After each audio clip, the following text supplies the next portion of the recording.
বিশ্বকাপ ফাইনাল শেষ হওয়ার এক মাসেরও বেশি সময় পেরিয়ে গেছে। তবে ফাইনাল ম্যাচের পর আর্জেন্টিনা ও স্পেনের খেলোয়াড়দের মধ্যে ঘটে যাওয়া সেই অনাকাঙ্ক্ষিত হাতাহাতির ঘটনা নিয়ে আলোচনা সমালোচনা এখনো থামেনি। ঘটনার পর থেকেই প্রশ্ন উঠেছিল, এত বড় একটি ঘটনায় ফিফা কেন কোনো ব্যবস্থা নিচ্ছে না।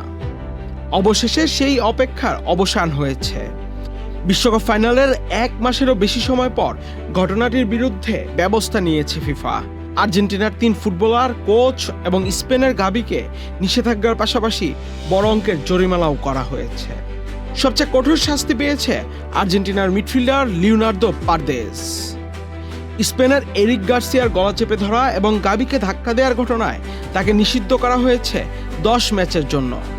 জরিমানাও করা হয়েছে $90,000। সঠিক প্যাড আর সঠিক তথ্য দিয়ে এসব সামলে নিব এক হয়ে। Monalisa sanitary napkin.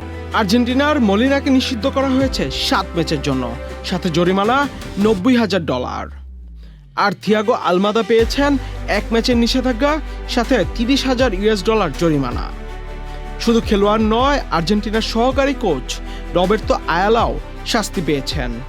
তাকে 3 ম্যাচ নিষিদ্ধ করে $30,000 জরিমানা করেছে ফিফা। এদিকে বিশ্বকাপ চলাকালে বিভিন্ন শৃঙ্খলা ভঙ্গের কারণে আর্জেন্টিনা ফুটবল অ্যাসোসিয়েশনকে $3,21,000 জরিমানা করা হয়েছে। সেমিফাইনালে ইংল্যান্ডের বিপক্ষে জয়ের পর ফকল্যান্ড দ্বীপপুঞ্জ নিয়ে রাজনৈতিক ব্যানার প্রদর্শন এবং গ্যালারিতে সমর্থকদের বৈষম্যমূলক স্লোগানের কারণেই এই শাস্তি দেওয়া হয়। এর মধ্যে $1,00,000 বর্ণবাদ বিরোধী প্রকল্পে ব্যয়ের নির্দেশ দিয়েছে ফিফা। এইসব শাস্তির পাশাপাশি ঘরের মাঠে আর্জেন্টিনাকে পরবর্তী 2টি ম্যাচ খেলতে হবে স্টেডিয়ামে অর্ধেক দর্শক নিয়ে। তবে এখানেই শেষ নয়। আর্জেন্টিনা ফুটবল অ্যাসোসিয়েশন জানিয়েছে তারা এই শাস্তির বিপক্ষে আপিল করবে। আপিলে ব্যর্থ হলে আন্তর্জাতিক ক্রীড়া আদালতে যাওয়ার পরিকল্পনাও রয়েছে তাদের। অন্যদিকে স্পেনের তারকা গাভিকেও 1 ম্যাচ নিষিদ্ধ করেছে ফিফা, সাথে $30,000 জরিমানা।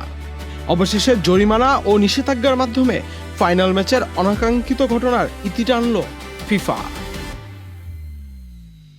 Ahmed Shafi, Channel I.